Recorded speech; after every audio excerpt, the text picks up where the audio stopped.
السلام عليكم ورحمة الله وبركاته. ازيكم عاملين ايه؟ يا رب دايما تكونوا بخير وبأحسن حال. انا نورة حسن، ولو بتشوفوا القناة لأول مرة ما تنسيش تشتركي فيها وتفعلي الجرس علشان يوصلك مني كل اشعار بأي فيديو جديد بينزل عندي، وما تنسيش تعملي لايك الفيديو لو الوصفة بتاعت النهاردة عجبتك، وان شاء الله الوصفة النهاردة هتعجبك. النهاردة هنعمل مع بعض قرنبيط.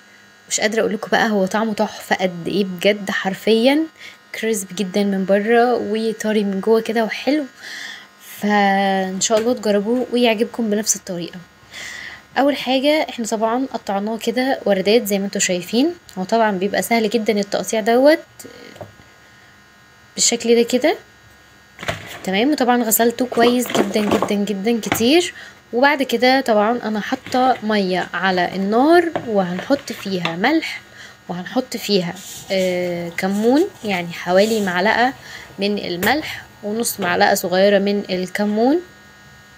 طبعا هنا المية بتغلي، هنبدأ ان احنا نحط فيها القرنبيط علشان يتسلق، يعني ياخد له غلوتين كده على النار مش اكتر من كده، عشان ما يتهريش منك، عشان يفضل متماسك كده، يعني ما يتقطعش ولا يتفرول منك، ما تسلقيهوش قوي تمام. ياخد كده غلوتين 3 بس كده ولا حاجة، واطفي عليه على طول.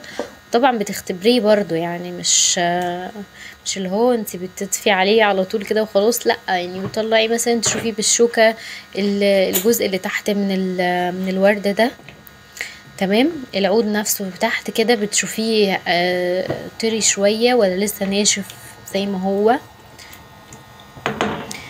زي ما انتم شايفين كده. طبعا هي المية مغطياه هنا بقى كده، كان عدى عليه حوالي يعني من 10 دقايق لربع ساعة بالكتير، مش اكتر من كده، ما عداش عليه وقت كتير. وطبعا هطلعه بقى كده في مصفى. طبعا انت ممكن تسيبيه زي ما هو لحد ما يبرد، او تحطيه تحت مية جارية من الحنفية عشان تضيعي يعني منه الحرارة بتاعته دي تمام. انا سيبته ما حطيتوش تحت مية ولا حاجة، سيبته لحد ما يبرد عادي جدا. عايزه اقولكم كمان القرنبيطايه دي مش كبيره قوي، يعني هي حجمها صغير كده شويه، بس عايزه اقولكم ان هي رمت معايا جدا وعملت لي كميه كويسه جدا زي ما انتم شايفين، وزي ما شفتوا في اول الفيديو كانت عامله لي كميه حلوه ما شاء الله يعني. فهي ممكن لو انت جبتيها برضو حجمها صغير هتلاقيها برضو عملت لك كميه كبيره كده زي ما انت شايفه. انا كده طلعتها تمام خلاص، انا مش محتاجه الميه دي في حاجه هدلقها. هنا كنت بوريكم ازاي تعرفي هو استوى ولا لسه. انا بدوس على الجزء ده كده فبلاقيه طري شويه زي ما انتم شايفين كده، فبالشكل ده كده هو بيكون خلاص بدأ ان هو يدخل في السوا، فبالتالي بتبدأي ان انتي تطلعيه من على النار. هو كده كان بصوا لسه سخن اهو بيطلع البخار.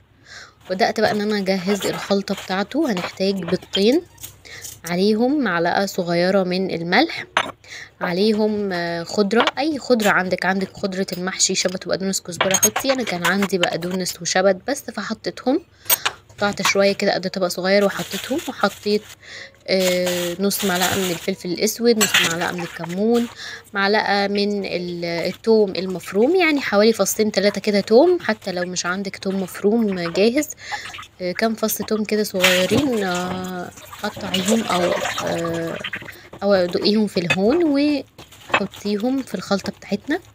هنبدأ ان احنا نضيف دقيق ومية تدريجيا. انا بصراحة ما كنتش عارفة كمية الدقيق اللي انا هحتاجها قد ايه، بس انا احتاجت حوالي 1.5 كوباية من الدقيق، يعني انا حطيت كوباية وزودت مية، وبعد كده هزود معلقتين 3 تاني كده من الدقيق. وهنا زودت شوية ملح تاني، يعني كنت بدوق الخلطة بشوفها محتاجة ملح تاني ولا لأ. وحطيت طبعا شوية من الكزبرة الناشفة، حوالي نص معلقة من الكزبرة الناشفة. وده هنا كده الدقيق شوية التانيين اللي قلتلكم هنضيفهم. احنا عايزين القوام زي قوام الكيكة كده، وفي نفس الوقت ان انتي لما تيجي زي ما انا هعمل كده تحطي عليها القرنبيطاية، عايزين الخليط ده يمسك فيه، يعني عايزين الخليط بتاعنا اللي احنا عملناه ده يبقى متماسك على القرنبيطاية ما يقعش من عليها. فتقلته حبة كمان، وبعد كده بدأت خلاص قلت كده خلاص تمام كده، بدأت احط بقى الكمية واقلبه زي ما انتوا شايفين. وطبعا دول بقى هعملهم هحمرهم، وبعد كده هرجع احط بقية الكمية في بقية الخلطة وهحمرهم برضو.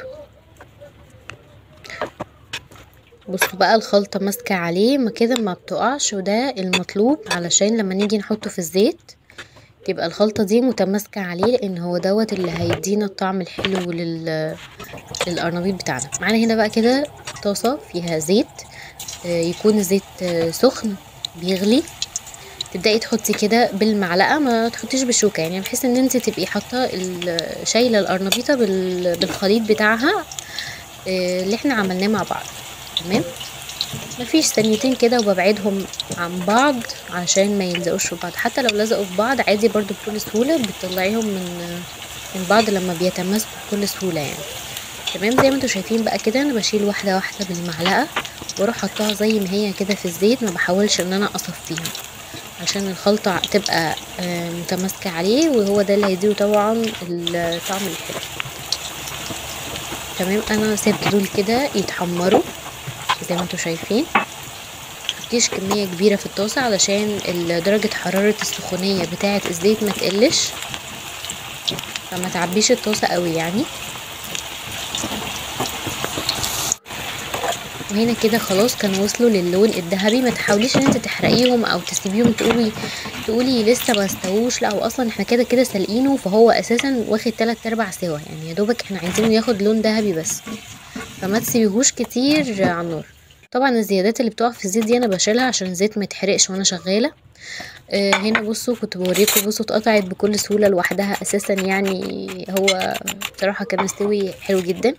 وهنا كنت عايزه اسمعكم صوت القرمشه ان هو كان مقرمش جدا جدا. وجربت بقى ان انا ادوق هنا كده اشوف الطعم مظبوط تمام ولا هنحتاج ملح، هنحتاج اي حاجه. فلقيت الطعم بصراحه تحفه جدا جدا، وكريسبي من بره وطري كده من جوه، القرنبيط مش ناشف يعني يضايقنا ولا حاجه، لا بصراحه تحفه جدا. بدأت بقى ان انا اشتغل في بقيه الكميه بنفس الطريقه زي ما قلت لكم. بصوا بنحط كده القرنبيط بالخلطه بالمعلقه كده زي ما انتم شايفين. في ناس بتبقى حاطه جنبها بقى طبق من الدقيق وبتاخد من الخلطه دي وتحط في الدقيق وبعد كده تحطه في الزيت يعني دقيق جاف ما عليهوش مثلا حاجه او عليه مثلا شويه ملح، ويغلفوه من العجينه الخليط اللي احنا عملناه السائل ده، ياخدوه ويروحوا حاطينه في دقيق. بس بصراحه انا ما بفضلش كده بصراحه، ان انت تاخديه بالخليط بتاعه كده وتقليه في الزيت. جربي الوصفه دي بنفس الطريقه بجد هتعجبك جدا جدا جدا. انا زينته من فوق كده بشويه بقدونس عشان يبقى شكله حلو للتقديم. تقدري تعملي بقى جنبه اي حاجه، تحطي مثلا مخللات، تعملي بطاطس، ممكن تكتفي بيه كده بس مع العيش وشويه سلطه. بجد هو بيبقى حلو جدا جدا، وقيمته الغذائيه طبعا عاليه. اتمنى ان انتوا تجربوه ان شاء الله يعجبكم. وبصوا شكله حلو جدا، واللون الذهبي المظبوط كله واخد نفس اللون، ما تحاوليش ان انتي تغمقيه. وهنا كنت بسمعكم بقى صوت القرمشه بتاعته كده، وان هو قد ايه كريسبي من بره. عشان كده بقولك مش مستاهل ان انتي تحطيه في دقيق، بجد هو كده بيبقى حلو جدا. وبس كده ده كان الوصفه بتاعت النهارده، يا رب تكون عجبتكم. ما تنسوش تعملوا لايك وتعملوا مشاركه للفيديو عشان يوصل لاكبر عدد من الناس. واشوفكم في فيديو جديد على خير ان شاء الله، والسلام عليكم ورحمه الله وبركاته.